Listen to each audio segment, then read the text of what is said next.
Grandpa started farming just down the road in 1932. We purchased property adjoining maybe 10, 15 years ago, and then this property here about 3 years ago.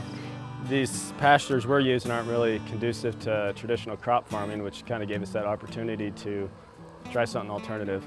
I'd gone away, been an electrician, all sorts of stuff, decided we wanted to get back to the family farm and try to find something that wasn't dependent upon commodity markets and try to take a product direct to the consumer. And I'd raised chickens and sold eggs to the neighbors. It was kind of just a natural thing to try. We've got 60 acres with 4 houses on it, and they each have acres and acres and acres to go wherever they want.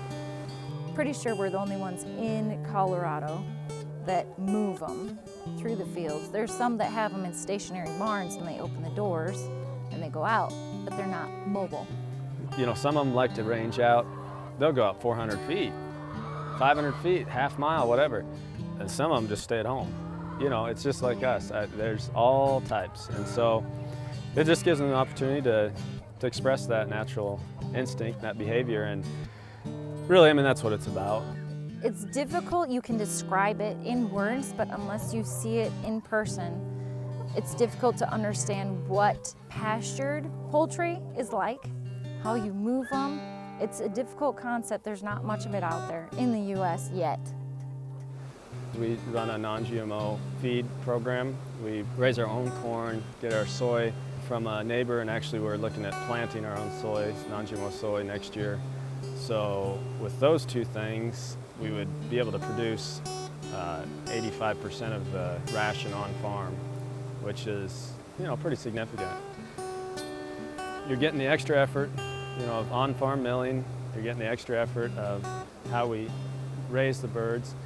And then the simple fact that we're really a family farm and we're really paying the bills and we're not getting subsidized by anybody or anything. You know, it's a real profit margin for us that allows us to hopefully give our kids the opportunity to do the same thing someday. It's not just a subsistence living. I think the biggest thing that really leapfrogged us is we were at the farmer's market, and Alan Lewis from Vitamin Cottage approached us and wanted to know if we'd be interested in supplying them with eggs. Vitamin Cottage to date has done everything they said they'd done, and actually has done more, really. And they've been you know, kind enough to hook me up with distributors and help me work through that process. They're great people. They always treat me right. They're always happy to see me. Customers just seem to really love the eggs, and you know, they can tell a difference in more than just what's on the package. The actual product speaks for itself. We've got a wild pink carton, and so people don't really call us what our farm name is. They call us the pink eggs or pink carton or something pink.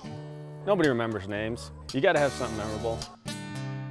You know, we'd all like to say this is the future, right? I wish it would be that way, that we'd have, you know, a ton of these small little farms and that they could supply everybody. And I don't know whether that'll be or not. The only way it even has a chance of becoming a possibility is if people continue to support